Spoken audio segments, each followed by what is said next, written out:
Hello student, आज विद्यालय में आपका स्वागत है। आज हम कक्षा 10वीं के अर्थशास्त्र का तीसरा अध्याय मुद्रा और साख का भाग 2 देखेंगे। तो चलिए बच्चों स्टार्ट करते हैं। आज हम देखेंगे मुद्रा के आधुनिक रूप। अभी तक हम देखे हैं कि हम मनी का इस्तेमाल क्यों करते हैं। अब हम बात करते हैं, आज हम 21वीं शताब्दी में पहुंच गए हैं, तो आज हम देखेंगे कि 21st सेंचुरी में हम मनी को किस किस फॉर्म में उसको यूज करते हैं, किस प्रकार से जो होता है किस किस रूप में उसका उपयोग करते हैं। तो चलिए बच्चों स्टार्ट करते हैं। हमने देखा है कि मुद्रा ऐसी चीज है जो लेन देन में विनिमय का माध्यम बन सकती है। सिक्कों के चलन से पहले तरह तरह की चीजें मुद्रा के रूप में इस्तेमाल की जाती थी। जैसा कि हमने पिछले ही लेक्चर में पढ़ा था वस्तु विनिमय, कि पहले जो है जब सिक्के या पेपर नोट जो है जिसे हम आज करेंसी के रूप में जानते हैं, जब वो नहीं थे तब भी विनिमय होता था, तब भी एक्सचेंज होता था, तब भी लेन देन होता था। तो तब किस तरीके से होता था? तो या तो वो अनाज के रूप में होता था, या फिर वो पशुओं के क्रय विक्रय के रूप में होता था, या फिर वो जो होता है अलग अलग रूप में धातुओं के रूप में भी जो है पहले इसका मतलब वो जो है मुद्रा के रूप में इस्तेमाल की जाती थी, एक्सचेंज के रूप में जो होता है उनका यूज किया जाता था। उदाहरण के लिए अगर भारत की बात करते हैं, बहुत प्रारंभिक काल से ही भारतीय अनाज और पशु का मुद्रा के रूप में इस्तेमाल करते हैं। आपने देखा ही वस्तु विनिमय प्रणाली में किस प्रकार से अनाज का जो है एक व्यक्ति की जरूरत थी, वो दूसरे व्यक्ति के पास अगर वो चीजें होती थी तो वो आपस में जो होता है इनका क्रय विक्रय कर लेते थे।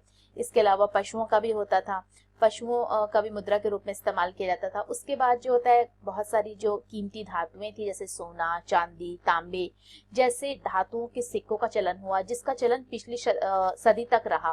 तो ये जो धातुओं का जो चलन था, मतलब वस्तु विनिमय प्रणाली तो जो अनाज और पशुओं का जो मुद्रा के रूप में यूज था वो तो बहुत पहले ही खत्म हो गया, लेकिन उसके बाद भी जो होता है सोना, चांदी और तांबे इस प्रकार की जो होता है जो बहुमूल्य धातु थी वो भी सिक्का के रूप में इनका चलन हुआ था। अगर हम भारत में देखें, जैसे कि हम आगे देखेंगे, इन सब का यूज हुआ था।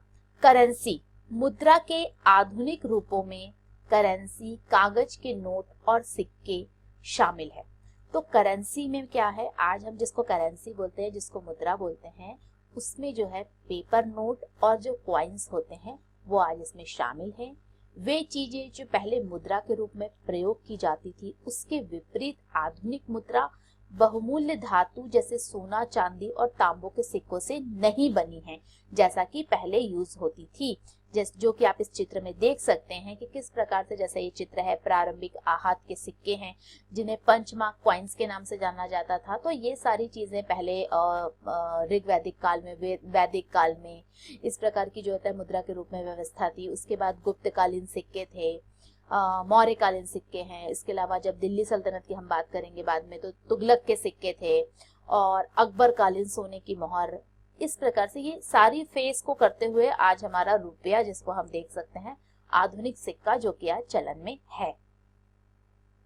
अनाज और पशुओं की तरह वे रोजमर्रा की चीजें भी नहीं हैं। आधुनिक मुद्रा का इस प्रकार अपना कोई इस्तेमाल नहीं, फिर भी इसे विनिमय का माध्यम क्यों स्वीकार किया जाता है?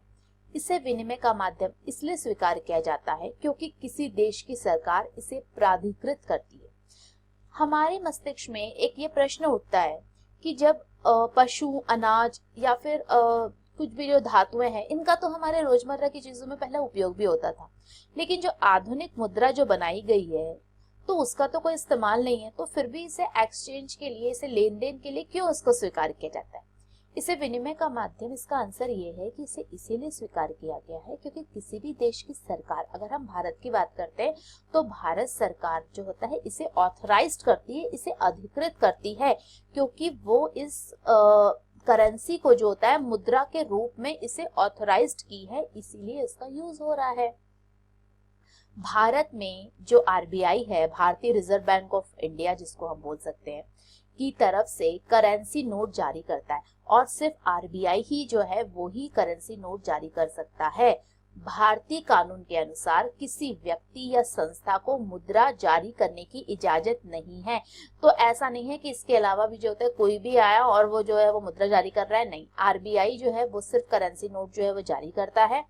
और इसके अलावा कानून विनिमय के माध्यम के रूप में, मतलब एक्सचेंज के जो माध्यम है जो के रूप में रुपये का इस्तेमाल करने की वैधता प्रदान करती है। अगर हम भारत की बात कर रहे हैं तो भारत में जो रुपया है उसे ही हम क्या माने हैं, उसे ही मुद्रा के रूप में वही ऑथराइज्ड है और उसी को ही कानून भी ये कहता है कि उसी को इस्तेमाल करने की वैधता प्रदान करता है, जिसे भारत में सौदों की अदायगी के लिए मना नहीं किया जा सकता है।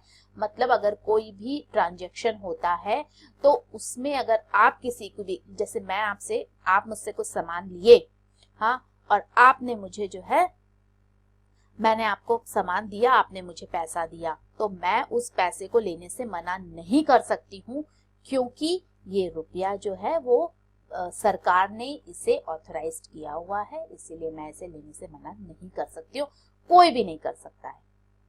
भारत में कोई व्यक्ति कानूनी तौर पर रुपयों में अदायगी को अस्वीकार नहीं कर सकता है, इसीलिए रुपया व्यापक स्तर पर विनिमय का माध्यम स्वीकार किया गया है, इसीलिए इसे विनिमय का माध्यम बनाए हैं। इसे एक्सचेंज का जो होता है वो सोर्स है, वो माध्यम है, क्योंकि कोई भी व्यक्ति जो है, अगर हम देखें तो इसे जो होता है रुपए को अस्वीकार नहीं कर सकता, उसे लेने से मना नहीं कर सकता है।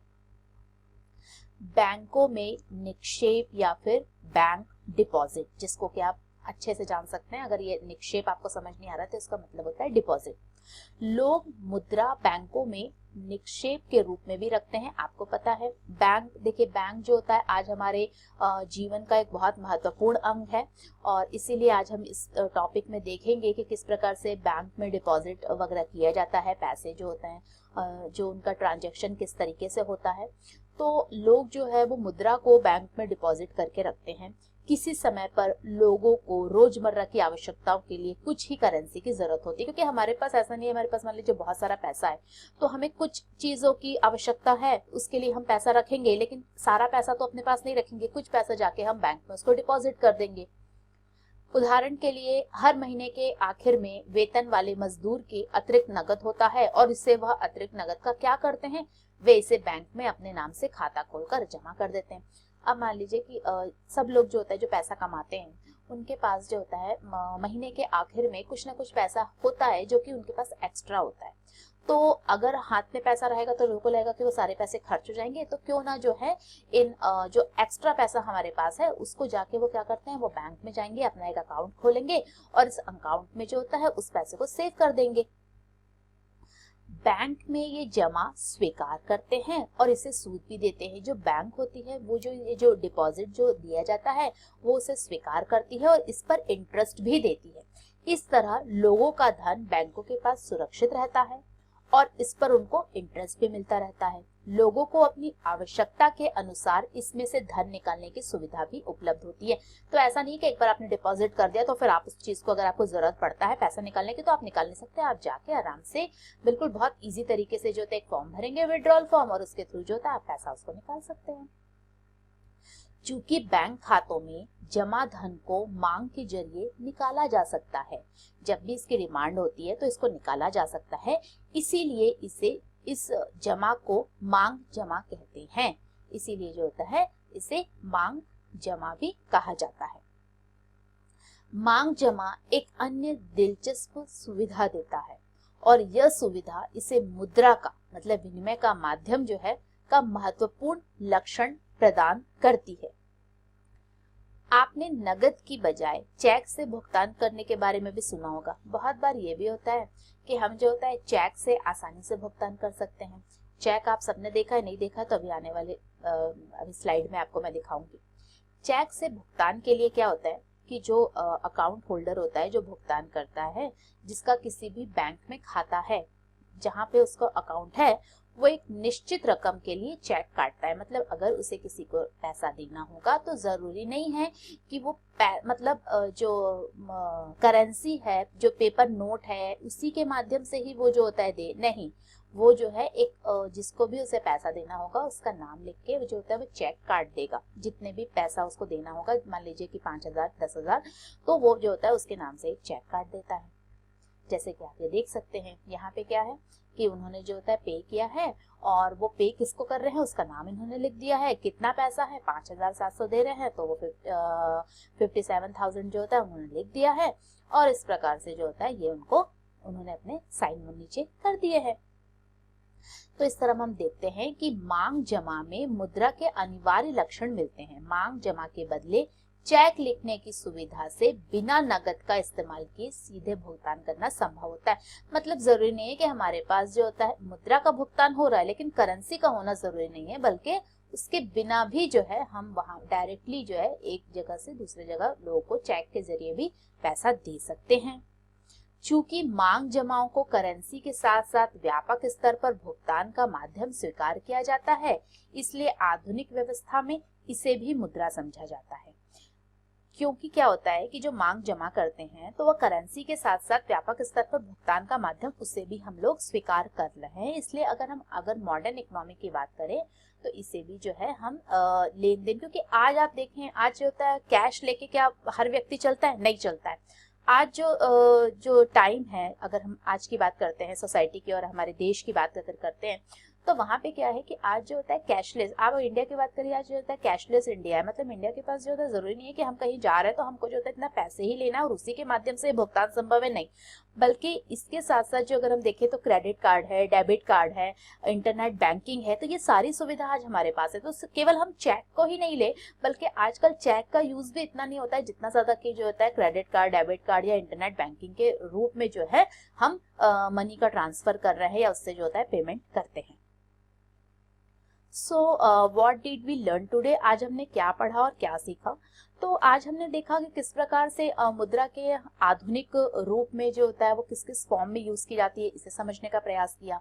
फिर हमने देखा कि करेंसी क्या है, किसी भी देश की जो मुद्रा होती है वो कैसे उसे करेंसी बोला जाता है, उसे क्यों मुद्रा कहा जाता है, क्योंकि वो गवर्नमेंट जो होता है उसे ऑथराइज्ड करती है, और इसके अलावा कौन इसे जारी करता है, ये सब चीजें हमने देखी। फिर हमने बैंक डिपॉजिट को समझने का प्रयास किया। तो इस प्रकार से जो होता है हमने देखा कि बैंक डिपॉजिट जो है या फिर आज जो होता है बैंक बहुत ही महत्वपूर्ण रोल प्ले करता है हमारे समाज में, हमारे अर्थव्यवस्था में। और उसके बिना जो होता है, क्योंकि अक्सर हम बैंक के बिना किसी भी प्रकार का डिपॉजिट या पेमेंट जो होता है आज अब संभव नहीं होता है।